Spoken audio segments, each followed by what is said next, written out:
Sign up to the SBR Network and use your free daily bet points to earn real-world prizes. Click on the page and start winning now.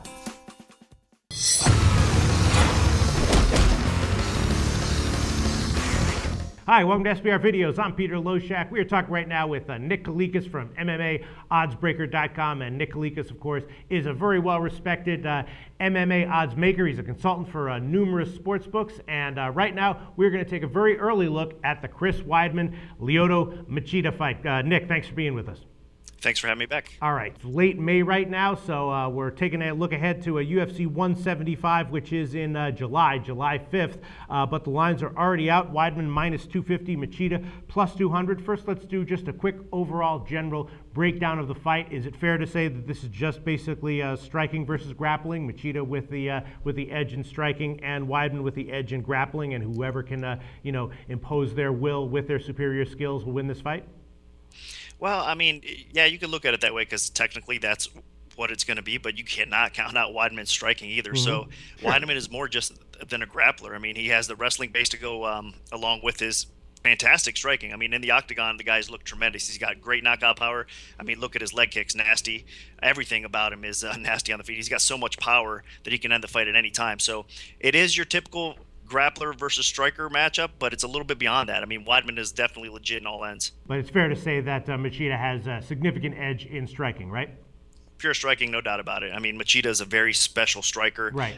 Nobody's really been able to kind of mock his style in the octagon. I mean, the guy's definitely special. And the thing about him is that it's not just that he's a powerful striker, it's he's a very unorthodox striker, and that could present problems for Weidman, although, obviously he has a ton of time to prepare for that.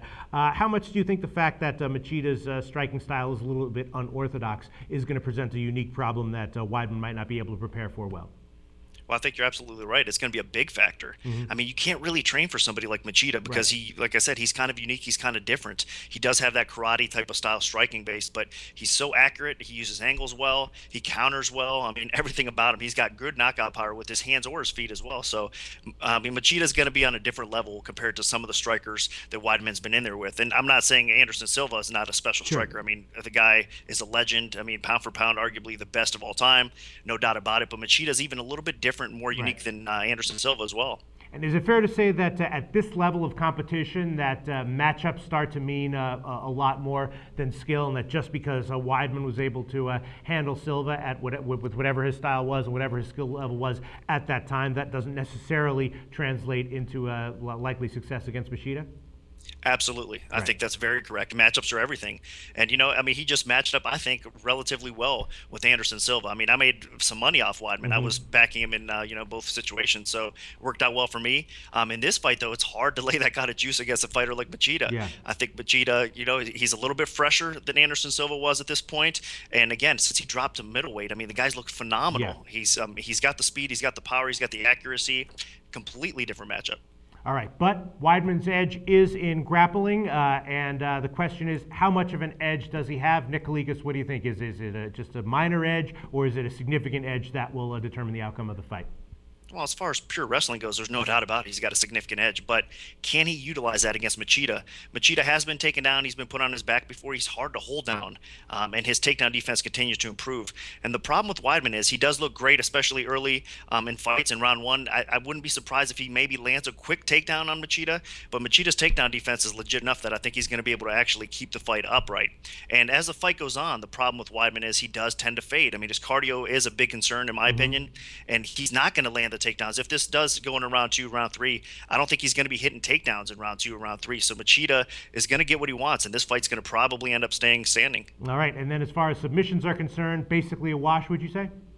I would give the ground edge to Weidman as well in submissions. I mean, he's underrated, I think, in the submission department. Machida, definitely, he's more known to be a striker, but he's got some submission skill as well. But I would give the grappling edge, pure grappling edge, wrestling and BJJ goes to Weidman. And then the only other thing we have to discuss is, of course, this fight was postponed a little bit, 6 weeks, I think it was, because of Weidman's minor knee surgery. They called it knee surgery. Is surgery ever really minor? I'm not exactly sure. How much of a factor do you think that is?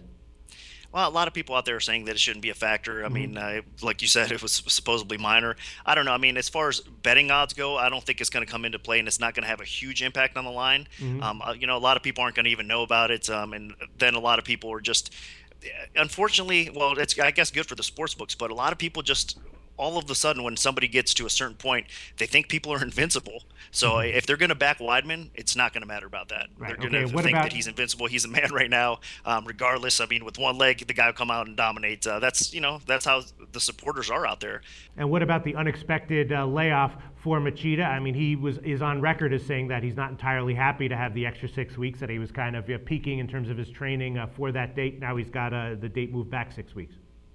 Well, I mean, I don't think it's going to be too much of a concern either. I mean, mentally might be a little bit because he wants to, he's looking forward to the fight, getting in there sooner the better for him. But I don't know. I think more time to prepare for somebody, the better it's going to be. So, and I do think, like I said, Machida has a cardio edge over Weidman too. So, I think that's going to actually help him out a little bit more. He's going to be able to, work his cardio that much more. Okay, excellent basic breakdown of Machida Weidman, UFC 175. Thanks so much, Nick.